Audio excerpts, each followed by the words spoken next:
दिखाओ।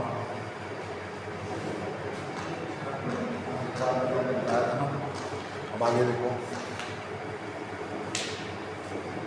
लिखो पहला वाला स्थिर आयनिक प्रक्रम। स्थिर आयतनिक है, आयतनिक क्या है? स्थिर आयतनिक प्रक्रम।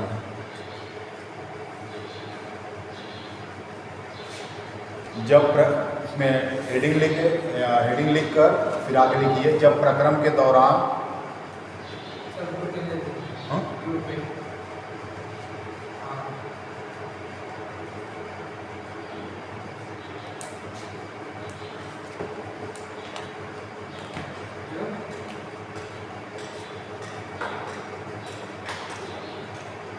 जब प्रक्रम के दौरान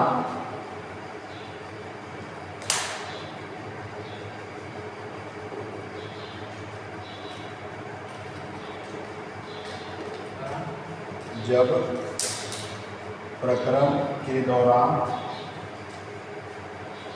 कार्यकारी पदार्थ के आयतन में कोई परिवर्तन, जब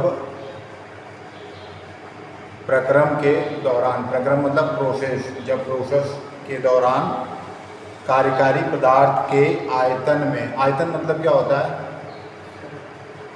कितना मतलब वो ऑक्यूपाइड है। जैसे अभी इस कमरे में कितनी हवा भरी हुई है, फिर उस कंटेनर में कितना लिक्विड है, कितना ऑयल है, कितना, तो जो माध्यम यूज़ करते हैं हम लोग, जो कार्यकारी पदार्थ होता है, जैसे वाटर जो यूज़ करते हैं हम लोग स्टीम बनाने के लिए, उसका जब आयतन जो है, उसका अंग्रेजी में आयतन को कहते हैं वॉल्यूम जो है, आवाज़ नहीं, वॉल्यूम जो है, कितना उसकी क्या है, जब वह क्या होगी, कोई परिवर्तन नहीं होगा, जो है कांस्टेंट होगा, वह स्थिर होगा जो है। जब प्रक्रम के दौरान कार्यकारी पदार्थ के आयतन में कोई परिवर्तन नहीं होता है, अर्थात आयतन प्रक्रम के दौरान स्थिर रहता है। स्थिर मतलब कांस्टेंट, अर्थात आयतन प्रक्रम के दौरान स्थिर रहता है।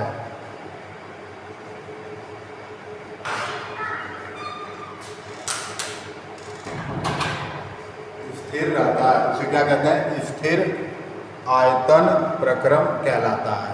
स्थिर आयतन प्रक्रम कहलाता है। उदाहरण के लिए बंद पात्र में गैस का विस्तार। मान लो कोई क्या है, कोई पात्र है, कोई कंटेनर है जो है, उसमें क्या कर रहे हैं, कोई गैस है जो है, अब उसको क्या कर रहे हैं, हीट कर रहे हैं हम लोग।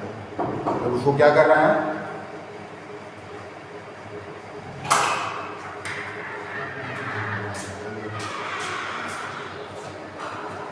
अगले सर क्या है जी? हाँ,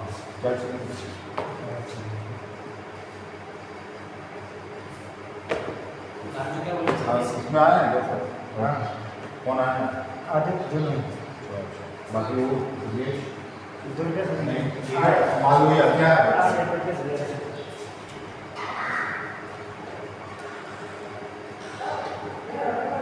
मालूम है क्या है? तो ये कंटेनर है,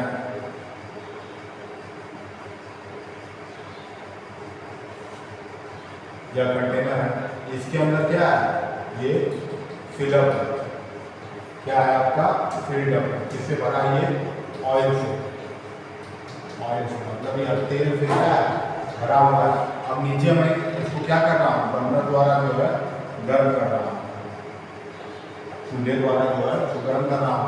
ये इसके अंदर लिक्विड है, इसका क्या होगा बताओ? इसका आयतन स्थिर होगा ना, कांस्टेंट होगा। तो ऐसे प्रोसेस को क्या कहेंगे, जो स्थिर आयतन प्रक्रम को, कांस्टेंट वॉल्यूम और आइसोचोरिक प्रोसेस हो। अगला लिखिए स्थिर तापमान प्रक्रम। क्या लिखिए, जो है दूसरा नंबर पे क्या है, दूसरे पे स्थिर, क्या ये स्थिर तापमान प्रक्रम।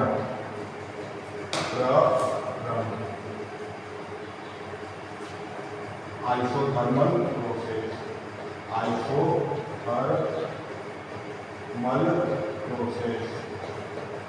आइसोथर्मल प्रोसेस और कांस्टेंट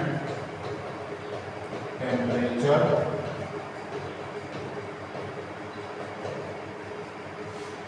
प्रोसेस। ठीक है, जब प्रक्रम के दौरान, देखिए फिर लिखिए नीचे उसके जो है, जब प्रक्रम के दौरान, प्रक्रम मतलब प्रोसेस, जब प्रक्रम के दौरान कार्यकारी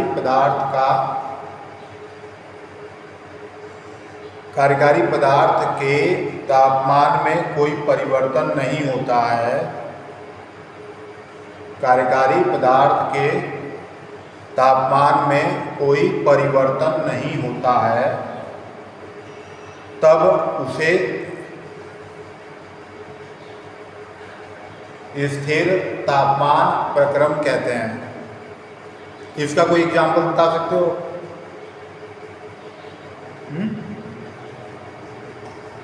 इसका कोई एग्जाम्पल? आपकी बॉडी में टेम्परेचर स्थिर रहता है ना, उसके अंदर भी तो सप्लाई चल रहा है, वही तापमान मेंटेन है एक तरीके से, और कोई जिसमें टेम्परेचर कांस्टेंट हो जो है। सोच कर आना इसके बारे में, पता करना कि भाई कांस्टेंट टेम्परेचर वाला कौन सा प्रोसेस है जो है। अगला लिखिए स्थिर दाब प्रक्रम। अगला क्या है? नंबर 3 जो है, क्या है जो है? स्थिर दाब प्रक्रम, कांस्टेंट प्रेशर।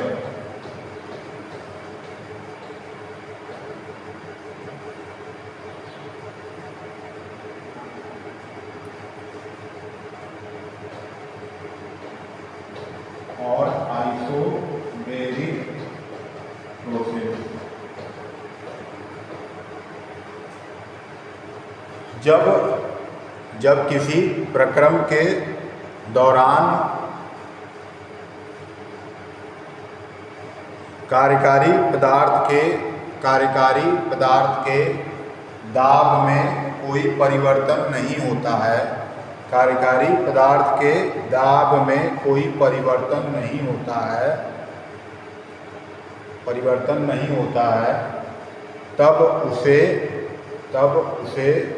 स्थिर दाब प्रक्रम कहते हैं। तब उसे स्थिर दाब प्रक्रम कहते हैं। समझाया? क्या कहते हैं उसे? स्थिर दाब प्रक्रम। दाब क्या होता है? क्या होता है भाई? अलग प्रेशर। प्रेशर क्या होता है? क्या होता है प्रेशर? प्रेशर क्या होता है बताओ? प्रेशर क्या होता है बताओ?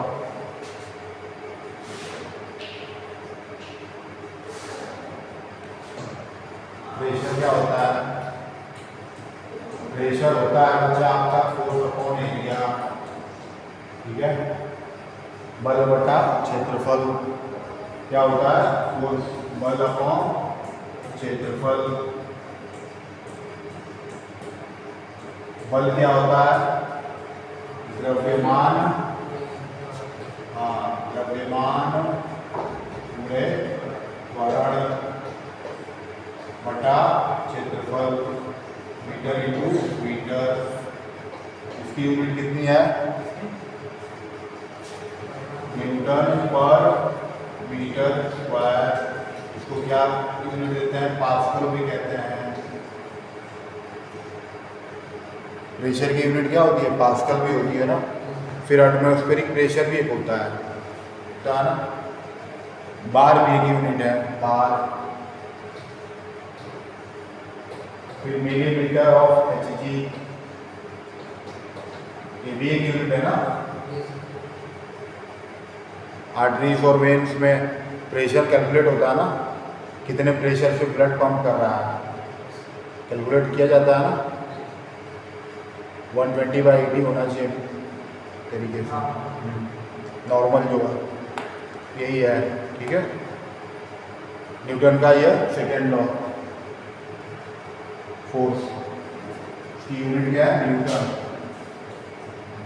न्यूटन या तो फिर केजी मीटर पर सेकेंड स्क्वायर।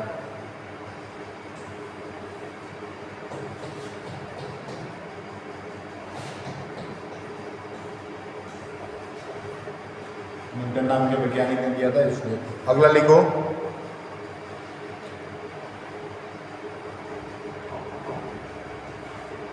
स्थिर एंट्रोपी प्रक्रम। अगला लिखिए, स्थिर एंट्रोपी प्रक्रम। इस प्रक्रम के दौरान, लिखिए, इस प्रक्रम के दौरान,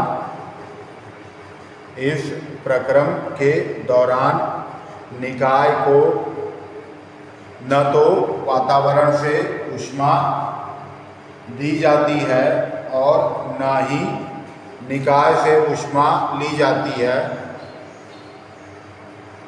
निकाय मतलब सिस्टम, ना तो उसमें कुछ हीट दी जा रही है ना कुछ हीट ली जा रही है, ऊष्मा जो तरीके से। तो ऐसे प्रक्रम को क्या कहेंगे? एंट्रोपी।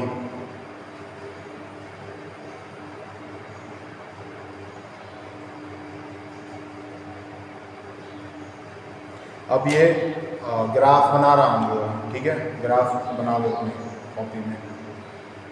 अगर यह चैप्टर समझ में आ गया पावर प्लांट इंजीनियरिंग में तो हमें तो सारा चैप्टर समझ में आ जाएगा। यही चैप्टर क्या है, सबसे डिफिकल्ट है जो है। इसमें इक्वेशंस वगैरह हैं, कुछ समझने लायक कुछ है जो है, बाकी किसी चैप्टर में कुछ नहीं हुआ। बाकी सब में जो है क्या है, कुछ नहीं है इसमें। पावर प्लांट अगर यह चैप्टर आपको समझ में आ रहा है तो समझ लीजिए आपके यहाँ तक चांसेस हैं जो है कि full out of full marks भी आपको आ जाएगा। समझ में आ गया?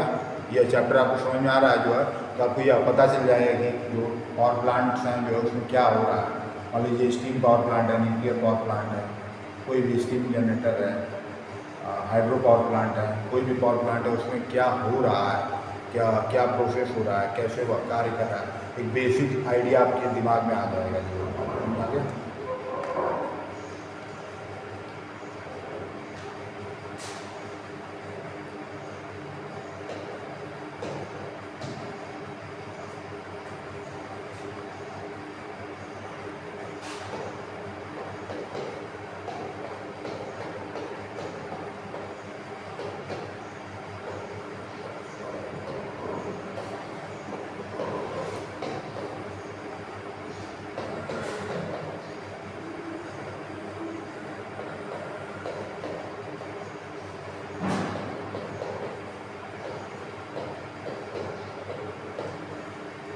ठीक है, ऊष्मागतिकी थर्मोडायनेमिक प्रोसेस। पी मतलब प्रेशर। लिखो लिखो, लिख लिए इसको, लिख लिए। वी मतलब वॉल्यूम, आयतन, और टी मतलब टेम्परेचर, समय नहीं, टेम्परेचर। एस मतलब एंट्रोपी। आगे ग्राफ, इसको लिखना है, लिख लो जो जिसका मतलब नहीं पता है आप लोग लिख लो जो है। टी मतलब प्रेशर, उसके नीचे लिख लो जो है।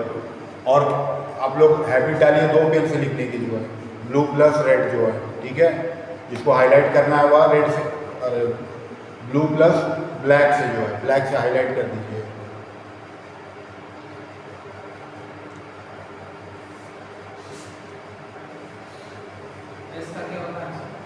एस का एंट्रोपी है।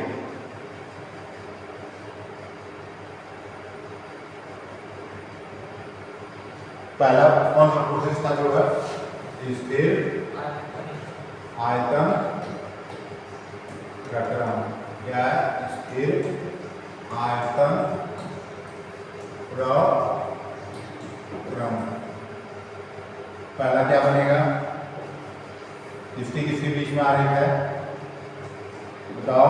प्रेशर और प्रेशर आता है, फिर वॉल्यूम।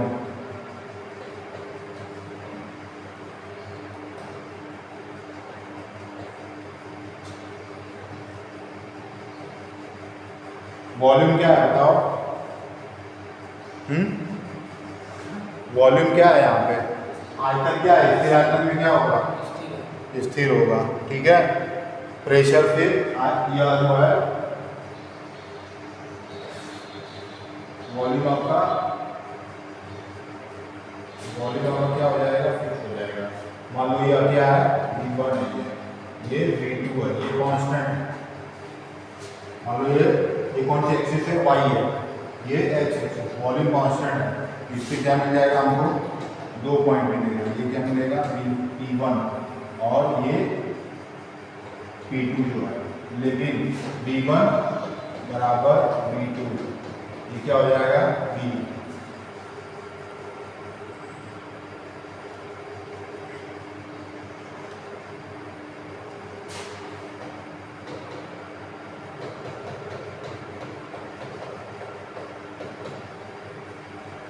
अगला देखो, क्या ये टेम्परेचर, या क्या है एंट्रोपी, क्या ये टेम्प,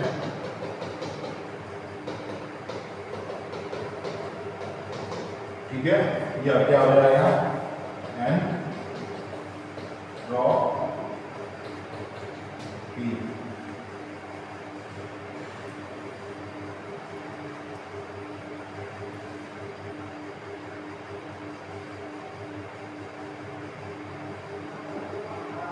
आयतन फिक्स है उसका जो है, तो इसमें एंट्रोपी कांस्टेंट होगी,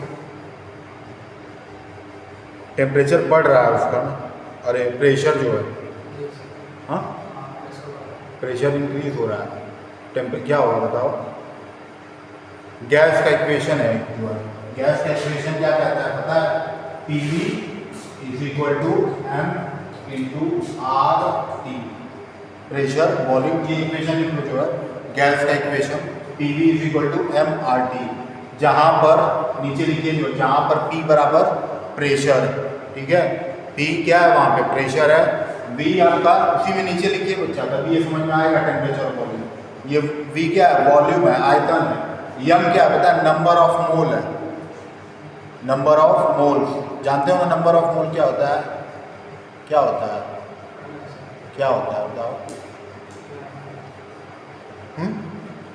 नंबर ऑफ मोल का होता है 6, कि मान लीजिए किसी का हमको क्या निकालना है, अगर उसका द्रव्यमान निकालना है किसी आइटम का या किसी तत्व का या किसी यौगिक का, तो उसको क्या करते हैं हम लोग जो है, या ऐसा हम अनुमान लगाते हैं जो है कि 6 × 023 × 10⁻⁶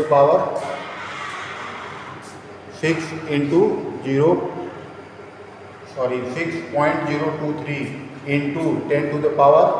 10⁻23, इसके अंदर क्या है, उस एलिमेंट के उतने क्या है एलिमेंट हैं जो है, उसका जो द्रव्यमान है वो बराबर क्या हो जाता है, 1 मोल हो जाता है।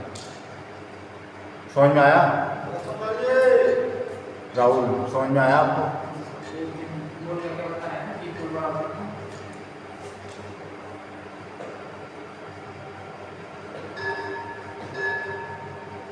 मान लो क्या है, यह क्या है, हाइड्रोजन के बहुत सारे हैं, ये क्या है बहुत सारे तत्व, बहुत सारे तत्व, जब 1 मोल बराबर 6 ×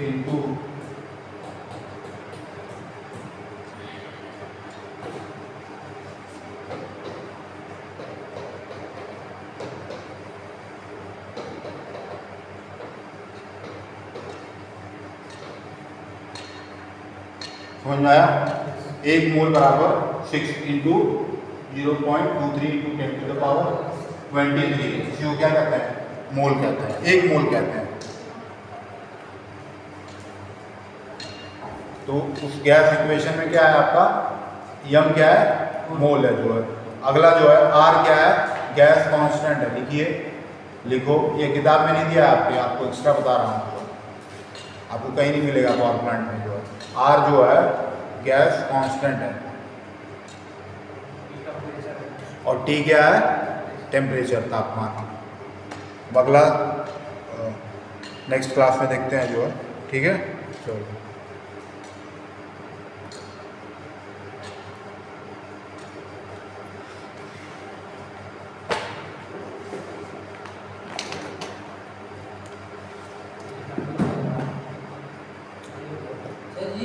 हाँ जी, पता नहीं फिर वो एज वाली किताब, जरा देखो तो, कपट खोलो देखो, किताब सब बना लिए सर जी।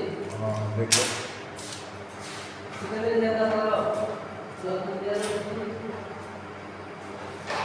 क्या होगा, फिर भेजना पड़ेगा।